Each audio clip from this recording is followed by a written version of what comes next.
All right, welcome in everybody. I know you see a different background. I am actually in Louisiana getting to talk LSU baseball with the man, young man, but he is you can't convince me otherwise. He's a grown ass man.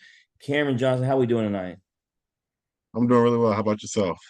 Man, bless. We talk baseball, it's one thing. Talk LSU baseball, it's a whole nother thing. But before we get into your story, before we talk LSU baseball, we got to break the ice, man. And football season is a big thing right now.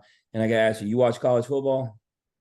I do. I was watching some LSU football, when they were playing versus Auburn, all those games. But Jaden Daniels was killing it.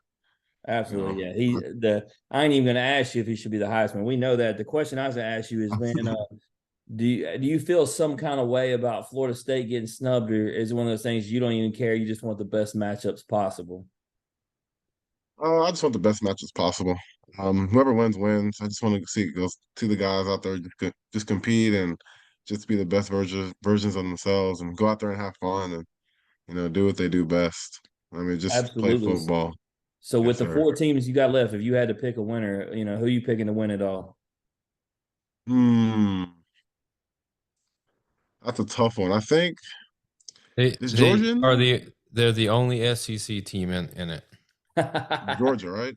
No, Bama, Bama. Alabama. Yeah. Okay. Yeah. Because Bama beat Georgia, so I think Bama may have it. I think they can win it all. That's why Daniel said that. When in doubt, the safe bet is always Alabama or Georgia. And then if LSU's in it, we always do when we are there. So Oh, yeah, the SEC right. team is always a safe bet.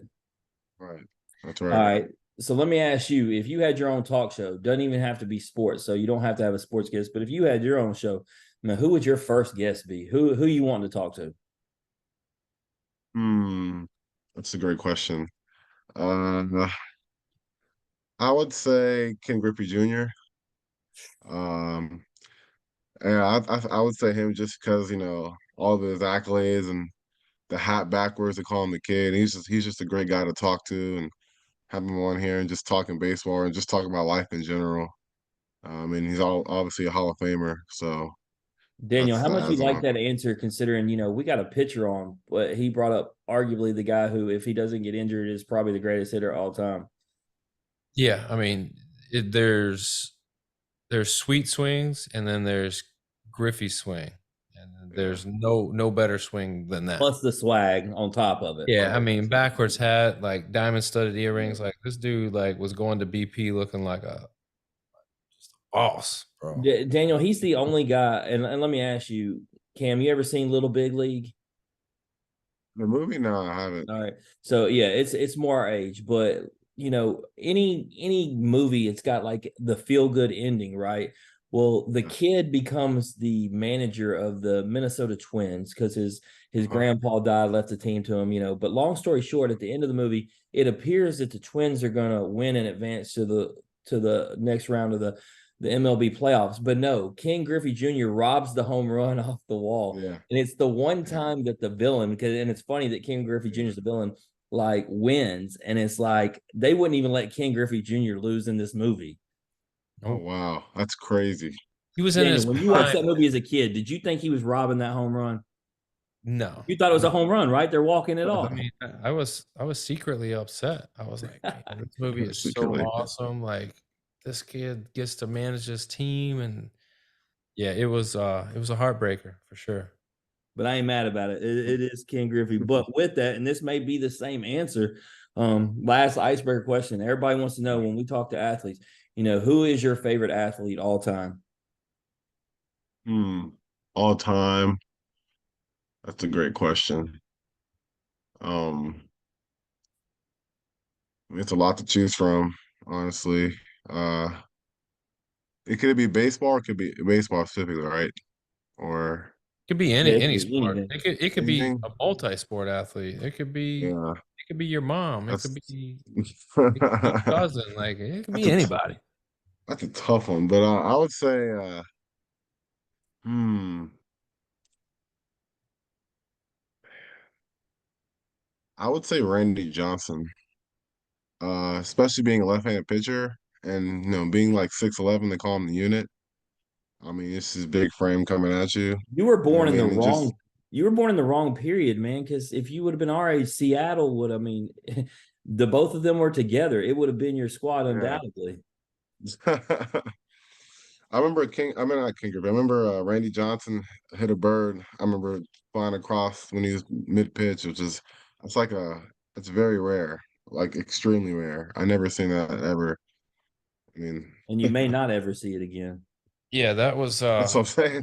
immaculate timing and just incredibly bad luck on the Birds' part. Yeah, oh my goodness. That's what I'm saying.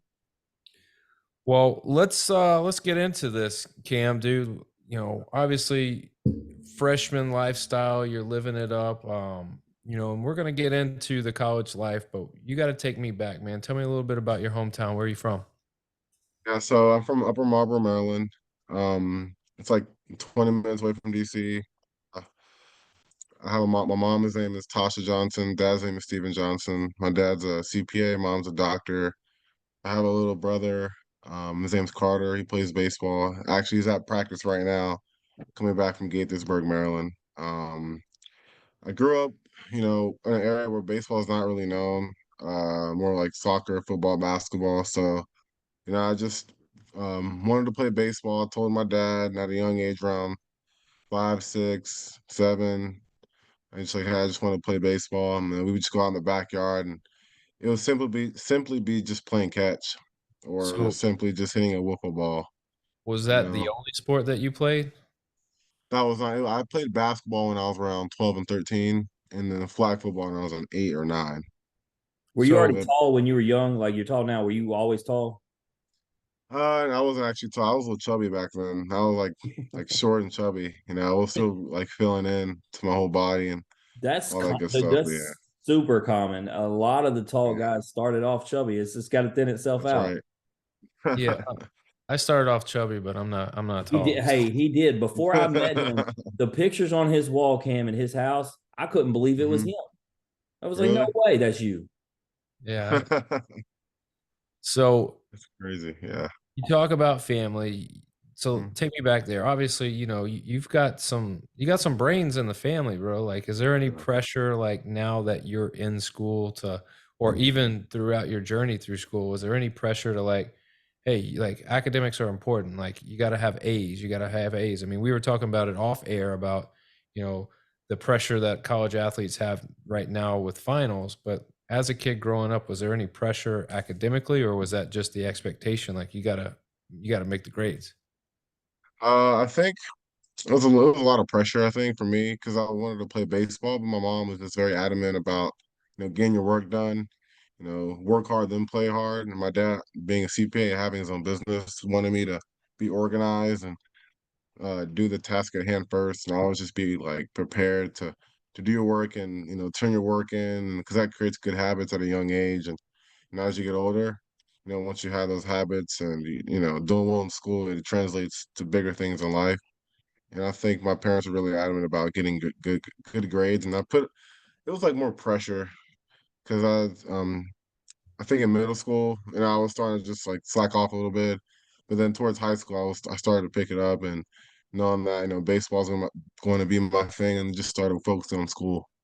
Yeah, when it's something about throwing a baseball from the left side 90 plus miles an hour where it kind of hits you, oh, well, I really need to start taking this part a little bit seriously. So um Uh, but you know, and I say that to kind of, you know, segue into this question is, you know, at what point, like I'm thinking high school, but it could have been much earlier. But at what point did you realize, like in the game of baseball, you got something special that not other players have? I started realizing it after COVID, so like ninth grade year, because everyone was not really doing anything. Everyone was like in their houses, and I think for me, like it was just a time for me to step back and really reevaluate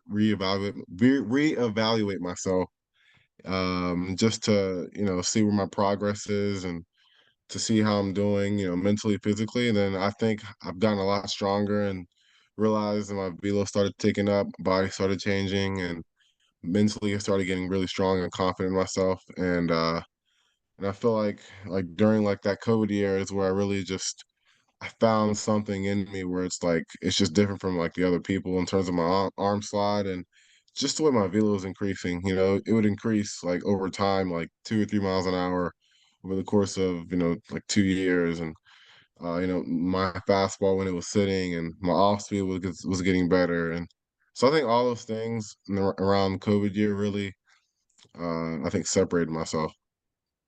So you end up at IMG Academy.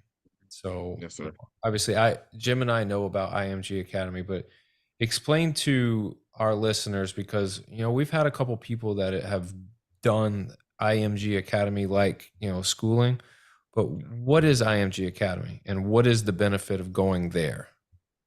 Yeah, IMG Academy is a boarding school in Florida.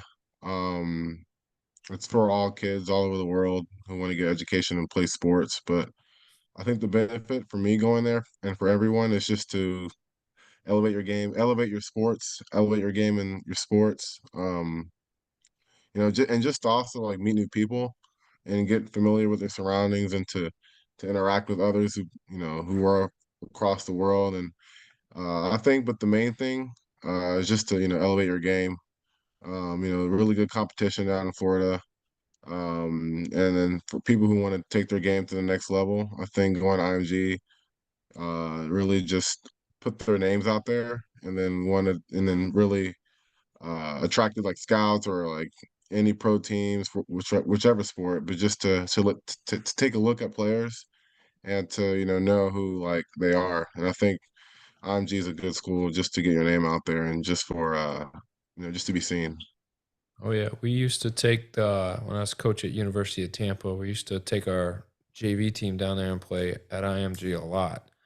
Okay. Um, and there's just a gamut of players, and you say boarding school, and it like the term boarding school for whatever reason has like a negative connotation, like you're a bad kid, when Yeah. the reality is Yeah. no, I am You're a driven kid who has a purpose and a sense of what I want, so this is what I'm going to do to make sure that I can accomplish those things. And there's never been an athlete or a student or whatever academically or athletically that didn't go there and prosper coming out. right.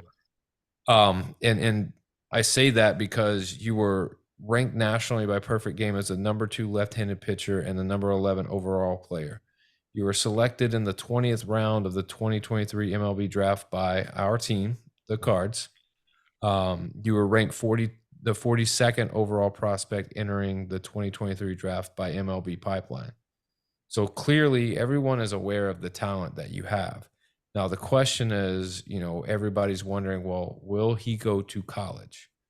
So, what was it that made LSU so special where you go, I'm going there and not pursuing my professional career?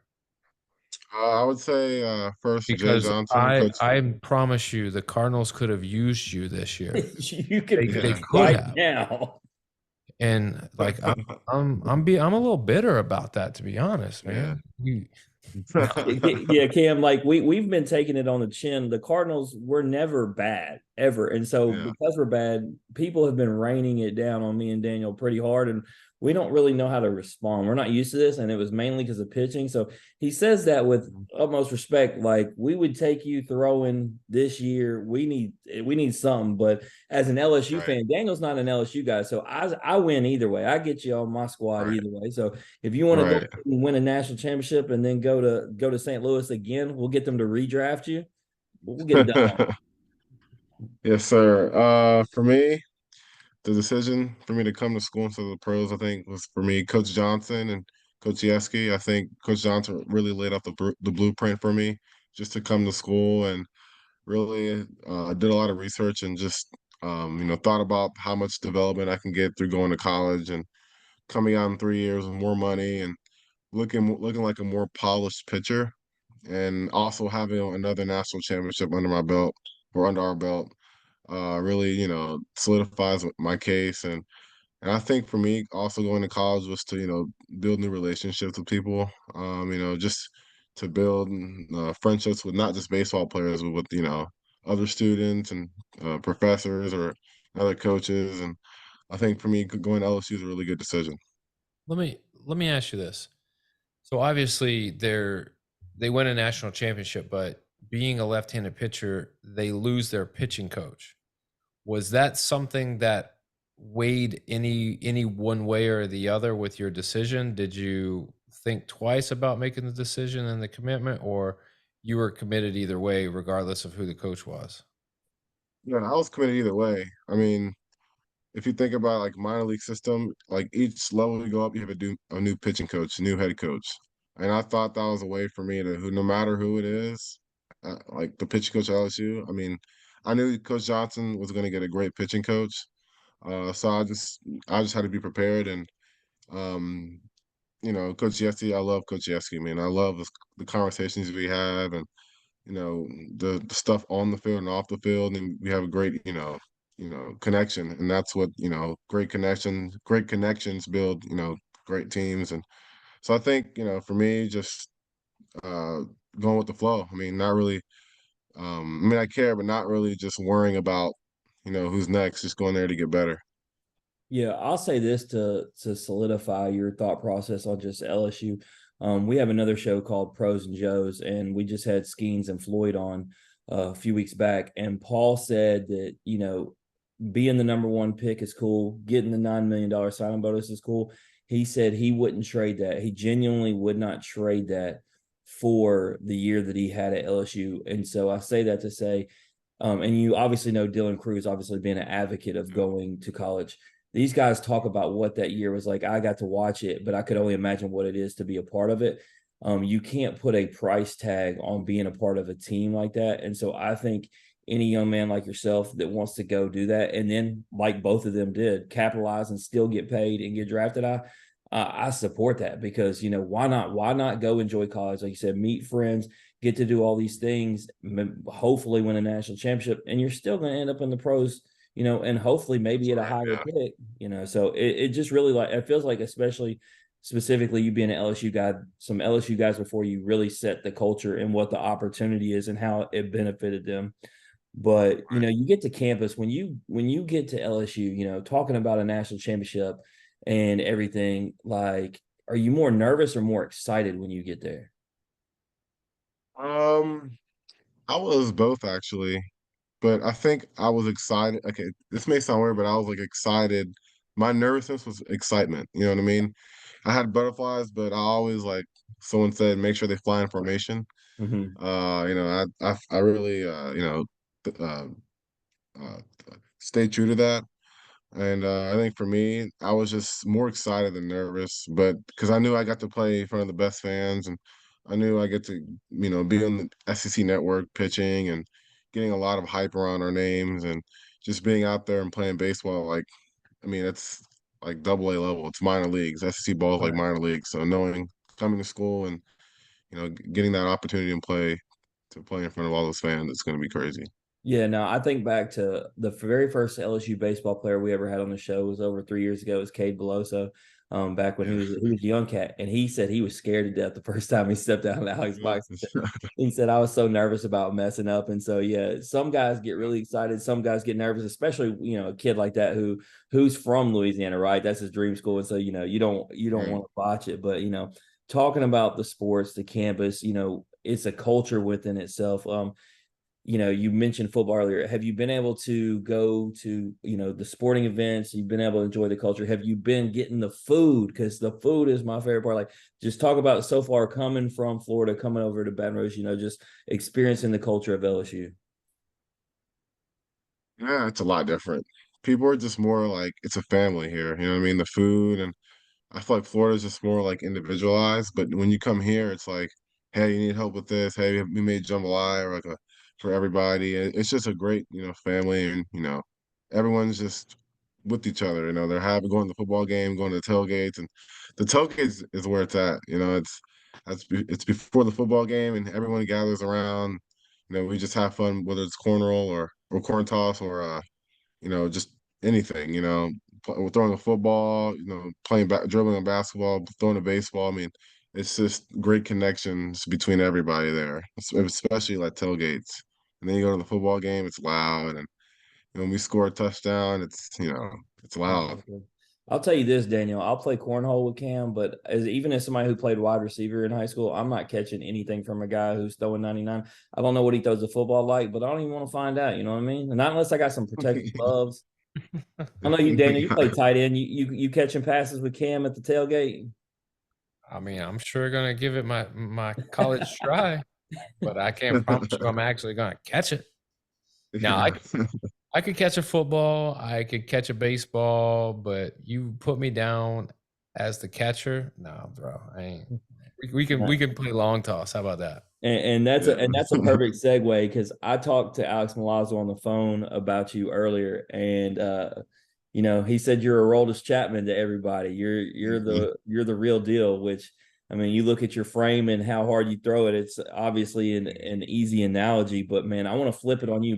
Before we talk about you and your pitch and yourself, let's talk about those catchers, man. You have I think the biggest advantage in college baseball. You have the most veteran catchers. You have elite dudes behind the plate.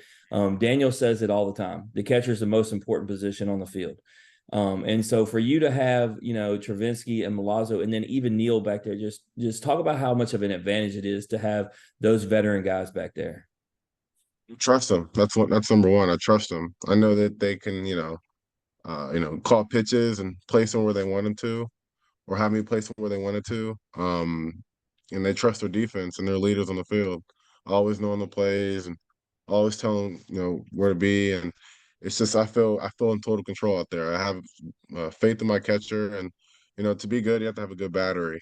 Having a good pitcher and catcher duo. And once you have that established, the rest is going to come. And so I think having those three guys, I think the best catching trio in the SEC. Leadership, you have very they're very vocal, just and great players. And I think they all three have kind of caught me, and I mean they're just I could trust them, like I said, and through any situation.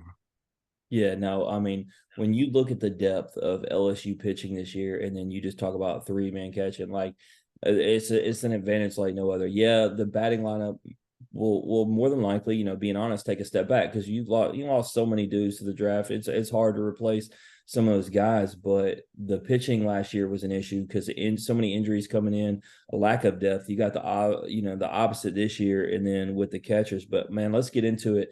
I was down there for Lafayette, and it's one thing for me to read about you. And I was sitting with Alex Day from College Baseball Central. I was sitting with Chris Moy, two-time national championship pitcher for LSU, who does the 60-foot, 6-inch podcast.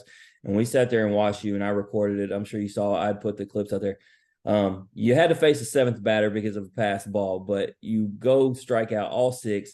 You're throwing 98 from the left. You're throwing in the slider. I mean, the one video, the guy, he does. I wouldn't even call it a half swing. I call it a quarter swing. He didn't know what to do with you because he was so scared of your fastball, and then you come off speed. Talk about when you have your fastball working like that, how you can have these guys. I mean, you own them. There's no other way to describe it because they're so scared of your fastball that you can throw that off speed in there and it's lights out. Right. I mean, I have a lot of faith in my fastball, especially getting the slider down and early counts just to get him off his timing. Also, like for me, I like to pitch in the triangle, whether it's a lefty, fastball and change up inside and slider away. Really, has the batter confused. If you start him off speed and okay, he has off speed, then while they're sitting fastball, and you throw him a fastball first, and then okay, they may be expecting fastball. You get him with the breaking ball for 0-1. I think I really controlled the counts that game and really got the hitters guessing. And once you get the hitters guessing, you're winning the battle. Yeah, I mean, of the six Ks, Cam, I mean, two of them were like I said, one was a quarter swing, one was a half swing, and then two of them were looking. And that's with two strikes. It really just shows the job. I mean, you have them completely, like I said, they don't know what's coming and trying to figure it out. I mean, yeah, that's the whole goal. The goal for me was getting two strikes as quick as possible. Once you get the two strikes, you can waste a pitch. Throw it, have him chase or have him, thinking something else. And then, yeah, my goal for me was just to get the two strikes as quick as possible and to finish the hitter. Yeah. So let me ask this question. We Griffin Herring's my boy. We had him on. a couple months back, and he talked about it because when you look at the starters out there, a lot of guys are going to be, different roles in the bullpen. Jay has a good problem to have. Do you see yourself as a guy, like, obviously you don't know what coach is going to do. Do you see yourself as a guy fighting for starting spot? Do you see yourself more as the first guy in, or do you see yourself possibly, closing role? Obviously you don't know, it's up to them, but I don't know. What do you see as from yourself? For me, I just want to be a guy that goes out there and just competes, whether it be starting, relieving, closing. I just want to go out there and win. And, when I get the chance to play, I'm just going to go out there and dominate, do my thing. And whether it's, starting, like I said, starting, relieving, closing, just when I get the opportunity, just go out there and, execute all my pitches. And that's what Griffin said. He was like, "Man, I'll do whatever LSU needs me to do." He said, one of the other, and then I asked Alex what he thought, and he's like, "I mean, like I said, this is such an awesome program." He goes, "I can honestly, I don't know where anybody's doing anything." He's like, "We got so much talent, he's gonna have trouble trying to get you guys work all the time, especially if the starters take care of the business." It's complete opposite last year, right? You have Skeens and Floyd, and it was before Hurd came on, right, and before Nate got on a roll. It's just like, who else is going to throw, right? And then now this year, it's like, okay, we got so many dudes going to throw. Like, we got to figure out a way to get these stuff. He might just Jim. We had that conversation, even in Omaha, was the bullpen aspect for LSU. We knew they could swing the bat. We knew the starting pitching may end up being the most clutch part. Yeah. That was what was crazy. And it was kind of surreal to see, because that was the question, and it was almost like this progression of it took a little bit to kind of piece the puzzle and figure out what rotation combination, but man, did you guys figure it out at the right time? But yeah, because everybody will talk about Skeens and Floyd, but it's the performances of Hurd, Herring, and Nate Ackenhausen that were clutch. And so it just shows it's a team game. You need everybody. And so I love that we're going to be stacked. And so this is my last question. Obviously, we're focusing on pitching, but you get the advantage of facing the batters in the lineup, but what I want to know is, like, I was only there for the one game or the two games, and y'all were obviously going against another team. So in the fall ball, who is the guy or two that have actually, had success, man? Like, give a shout out to the teammates who've actually been able to, get a hit off you. Yeah, I would say Paxton. Paxton's a tough at bat. And I think Guidry was Paxton and Guidry. Yeah, now Those guys. Paxton is, man, an excellent player. Obviously, no Paxton. I actually kind of feel bad for him. There's nothing scarier than following Dylan Cruz footsteps, right? Like, because that's the thing, right? He's center field. He's going to be at the top of that lineup somewhere. Like, there's a lot of pressure on him coming behind Dylan. That's not, and he may embrace it. I haven't really asked him. I think there's zero pressure. Really? And yeah, the reason being is because I think everyone knows, like, all right, Dylan Cruz, one of the best college baseball players, and I think the expectation is, yeah, he doesn't have to be that good. He just got to be good. So when he is close to being that good, people are going to be like, man, like, here's the thing. Here's the thing I need Jay to do with Paxton. We are not known for swiping bags at LSU, but that dude hit the ball 450 feet. But no, he can. Cam will speak to this. That dude can steal a bag anytime he wants. Yeah, no, it's crazy. I mean, one step and he's gone. Like, he's already at second base. Do you want the hard way, or do you want the easy way? I get what you're saying. I would rather just stand on. I'd honestly rather stand on first, not take a lead, and watch the lineup hit bombs and me just kind of trot around the bases like that. But you say that, like, Cruz would get walked intentionally, and then he wouldn't swipe a bag, and Cruz could swipe a bag pretty much anytime he wanted to. We've just never been. I mean, I think we had the last place, ranking in stolen bases in the SEC last year. But you're right, we did hit bombs. But this year, I expect a little more small ball, Daniel, I guess is what I'm saying. I think you're gonna get a lot of the same. But Cam, I'll tell you, before we transition in this game, win a national championship, some fans are satisfied with that. No different than y'all aren't satisfied. Y'all want to go, obviously it'll be your first, but the other guys want to go win another. Like, I'm hungry for another. I'm so excited for this season, and knowing that what we have, like, I keep saying we, like I'm on the team. I'm a fan though. I ride with it. I'm excited for this season. It can't get here quick enough. Like Daniel talks about it. Like once Christmas goes by, like it's like right there. Like you can taste it, and I can't wait. Yeah. So Cam, obviously, Oh crap! bum, bum, bum. We almost went flawless. I know what happened. He said, "Fuck you." Milazzo was completely wrong. He's not quiet at all. I thought he's been outstanding the whole time. Yeah, he's very. He told me I was gonna have to make jokes to get him to open up. He started talking right out the gate. He's fine, No, I thought he's been good. dude. Memphis played like absolutely garbage and ended up winning the game in overtime.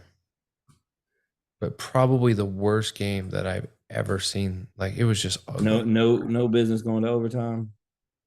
I mean, really, they should He have came back as lost. Steve. Check this out. Oh, look, Yeah, it's I'm on my dad's Steve, computer Steve because Johnson. on my Now this computer this just is exactly why we have the ability to edit. No one's ever going to know that happened, except for you. If they pay close attention, your background clearly changed. yeah. It's all good. It's But go all good. ahead, Daniel. I've got it still recording, so you just go right into it. All right, Cam, man, we got the story. Now it's time to play a game. We're gonna Yeah. play this or that. It's a game that we played with what almost I think 300, we might be at 300 now, man. 300. It seems like so much more, but I inflate the Well, numbers. you Like got to think about it. We've had a lot of returning guests. That's why. that's true. That's true. So it's very simple. It's I give you two options. You choose one option or the other. Can't say both, and you can't say neither. You got to be decisive and go with your heart. Whatever speaks to you, go with that answer. Yeah. You good? Yes, sir. All right, Jim. Who's bringing us to this or that game tonight? Man, it's got to be Memphis City and Swamper because usually we do Chinook Cedary when it comes to baseball. But Daniel, yeah, and you can do your taste test still, but I've got to lead with this. The reason why I drove down here, Cameron, I stopped in Oxford, I stopped in Starkville, and then I'm hitting Baton Rouge tomorrow. I was already planning on making the trip. They said they were going to mail these NIL checks. I said, you know what? I'm already heading that way. Let me stop and see all our people and hand deliver them some new apparel and the checks. And so it's really cool to see athletes who deserve it. They deserve it for the way the NIL is set up, building their brand. And so Daniel, to get to hand them the new apparel that just dropped, to get to hand them the checks that they've earned, man, it's awesome. And so with that, I got to shout out Memphis City and Swamper Supply because they're taking care of these athletes. Yeah, if you want to support the athletes and you're curious on how, there's a numerous different ways, but in this instance, Memphis City Designs, go to the website, check them out. You can order the gear there. I mean, it's right there. It's so Get easy. your IOTB apparel, man. Yeah, you can get your IOTB, you got your hoodies, you got your t-shirts. I mean, we're moving on up. Like this 2024 year is going to be the year of coming off the bench. Like, Daniel, the message I got from Jeff Vincent earlier, his arrived about an hour ago, right? And he wasn't aware that the QR code was on the back. And he goes, the QR code is sweet. It takes you right to the episode. I said, I know, that was the point. the point. So tonight I'm doing a blind taste test. Chinook Cedary is one of our big sponsors. They have blessed me with every flavor of seed imaginable, and I have yet to try them all. And so, Cameron, every week I do a blind taste test. So tonight you get to witness, and this is a big one, Jim. This is the one that you've That's been mine. pushing. Cinnamon toast. Cinnamon toast. So Cam, have you had cinnamon toast? That's the question. I haven't now. Well, We got- we'll fix that. I will make sure that you get a box of everything, which you should have. Man, LSU has it in the dugout. No one's gave you. I'm gonna get on your teammates. I can't believe they ain't shared cinnamon toast.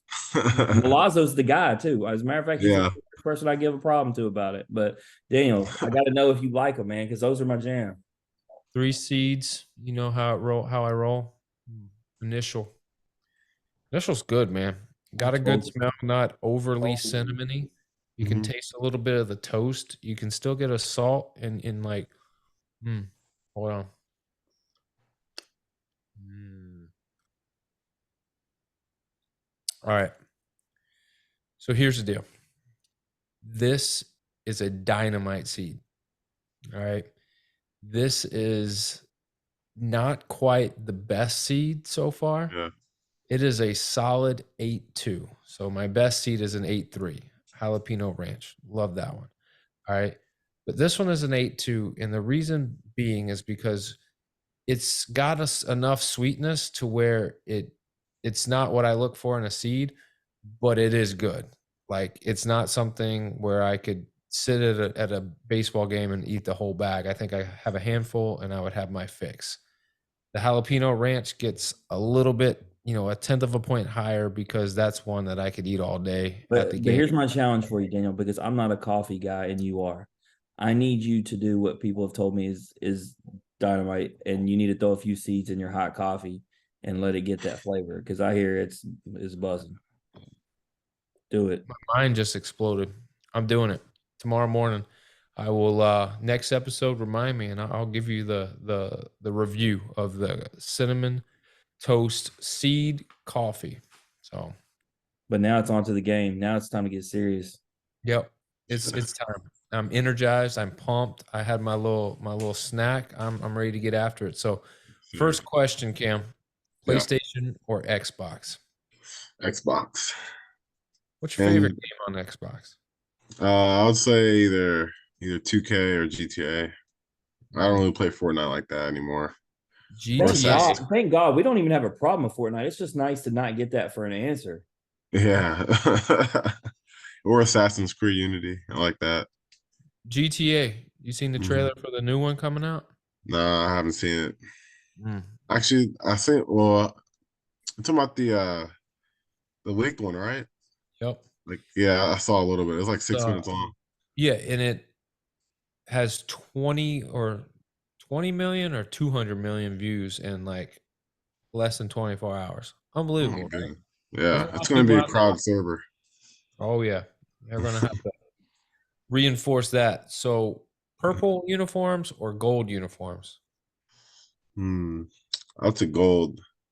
Gold is just gold, and I mean, I feel like gold is like, I mean, that's like a good color to have on a uniform.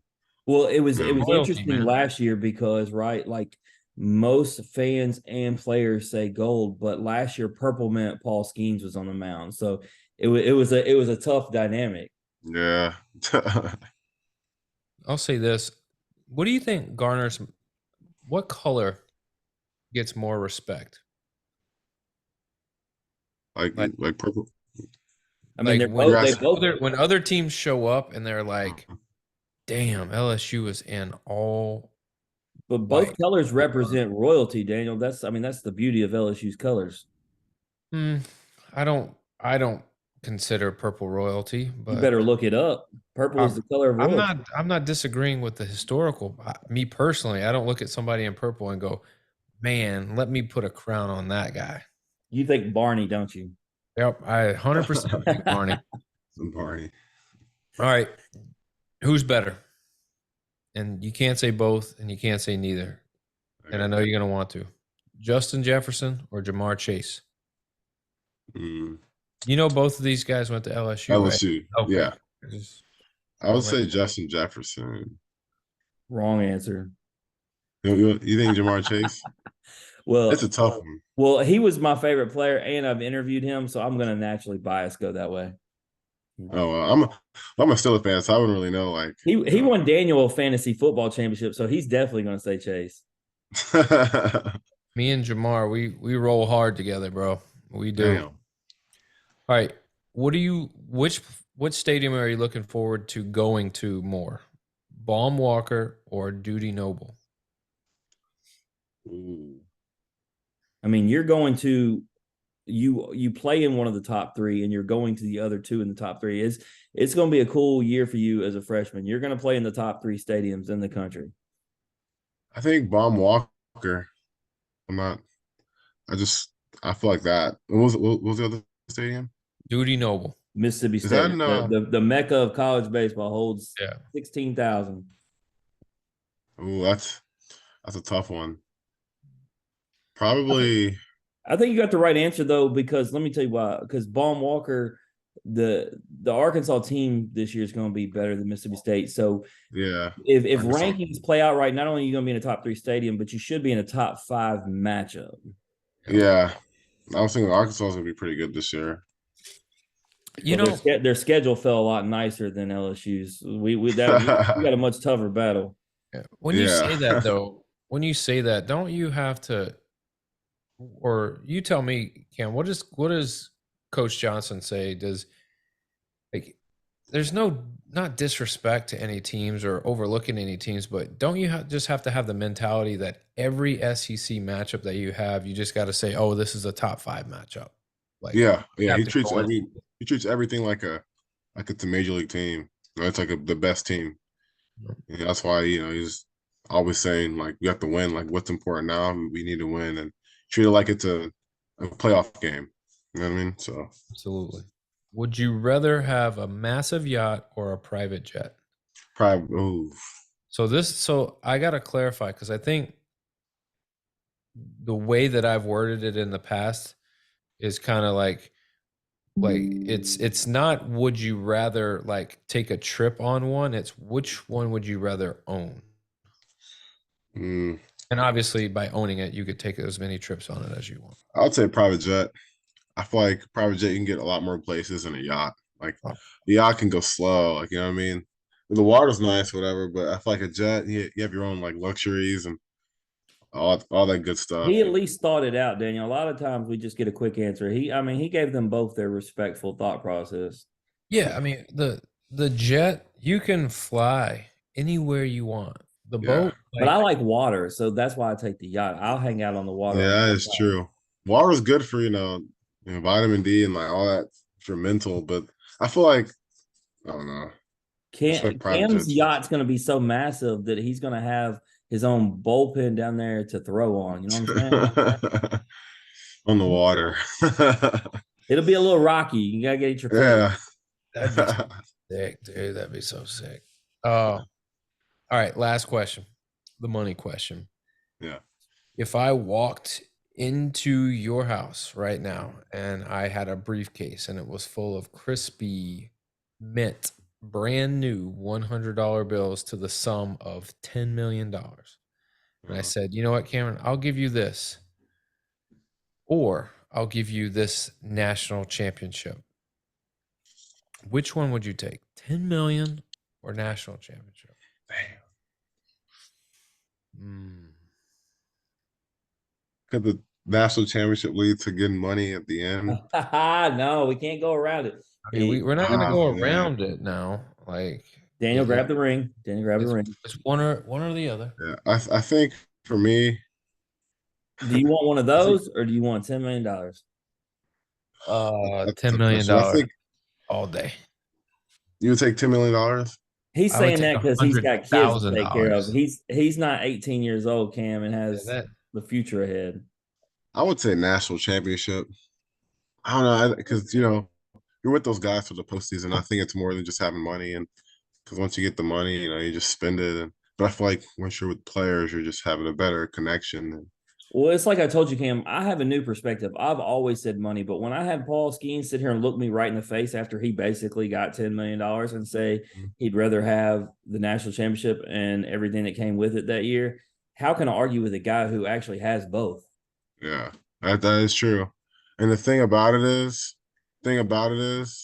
um, just I think the whole process of going, like of being in just being with those guys, like whether it's flying or whether it's in the hotel team room or going to someone else's room, like you never get that moment back. So you got to cherish the moment, really well. Because $10 million, you get it, and first of all, half it's gone because taxes, so you get 5, and then And yeah. Daniel, so no different than NFL, MLB is the same, right? So where you get drafted depends on the taxes. So like, we never really talked about that last year during the draft. Did that play out at all with Skeens and Cruz probably talking about being drafted and the taxes and the way it play out, Daniel? No, I mean it's you're not going to avoid it, and regardless of how you break it down, you're still going to have to pay it. But I'm And saying, like, if number two, like, so if you're Paul and you're getting this call and you know that number two will tax you a lot less than number one, do you try to avoid being taking number one? no, No. no, because it's not like you had the money, you never had the money. So whatever it is, you're going to get something substantial. And so it's just a part of business. Now, had he already had the money and now his new contract is now we're going to tax you harder because of this amount, then they restructure it and try to figure out a way to not hit that tax bracket as hard. But no, he wants to be number one overall. Gotcha. And whatever comes with that, I'll give me it all, the good and the bad. Uncle Sam can have his, whatever. Well, hopefully, in regards to all this, Cam, we're 3 years from now talking about how you have a national championship and getting paid $10 million as a first pick, So Yeah, hey, that's right. maybe we get to see both from you one day. That's right. Hopefully so. And what's awesome about this, Cam, is that if the Cardinals continue to be terrible, you Yeah, might end up being with them as a first round We pick. got, that's but we right. blew up the lottery. We didn't even get but the seventh pick. The team with the least odds ended up with the number one pick. Oh, the Guardians, yeah. Yeah, they did Rule 5 today, and I haven't even looked at it, but it's all good. It's crazy, So man. with the seventh pick, let them we need pitching, but you know what? Because of my fandom, we'll just mess around and get Tommy White. It's all good. We're good, man. We signed Lance Lynn for the 15th time. Like, it's No, cool. I joke, Cam, but I think with Nolan Arenado, I don't think Tommy White is the plan. No. Yeah. All right, Cam, man. Anything you want to plug or promote before you get out of here? I mean that's really about it. It was a pleasure coming on here and just talking and just talking baseball, talking about life in general. That's what it's all about. Well, here's the great news: is we liked you so much. We're going to bring you back on at some point. Yeah. But it's even better when you win a national championship and we bring you back on. No pressure now. That's right. Yeah, it brings. Yeah, I could say that's true. All right. So if you want to know more about Cameron Johnson, go to IG Cam17 Johnson, or if you want to know what he's up to on the diamond, what the LSU baseball squad's got going on, you want to see hype videos, you want to see updated schedules, you want to see highlights, scores, you name it. IG at LSU baseball, you'll see it all. Cameron, man, we wish you a healthy, happy, but Thank you guys. most importantly, a very successful season, man. Appreciate it. Thank you guys. It was a pleasure. Thanks for having me. Absolutely. Yeah, anytime. That's Cameron Johnson, everybody. Yes, if you sir. like hearing his story or you just like hearing us average Joes talk X's and O's, please like and share the podcast on Facebook, retweet us on Twitter, listen and subscribe on Apple Podcasts, Spotify, and Anchor. As always, comments, ratings, feedback, thumbs up, hearts, hugs, loves. We'll take it all. And we'll see everybody on Sunday. Sunday, we got a special episode, Pros and Joes, coming out. We got Connor Pavoloni, Liam Spence. I mean, they're basically part of the family, right? Yeah, absolutely. They helped us get this thing off the ground. Yeah, man. So staple guests coming back, talking their story right now, the professional life, the minor league grind. And then Monday, we've got the hot corner. We got Dakota Joyner. He's going to be joining AJ and Alex. He's going to be talking Mississippi State baseball. And then they're going to have Colby Branch talking Georgia baseball. So a lot of big things coming out of Georgia this year, Jim. I mean, the buzz is real. The buzz is real. Find out. Yeah, we're going to find out for sure. But this has been the In Off the Bench podcast. As always, remember, strong body, sharp minds, grit and grind all the time. We're out.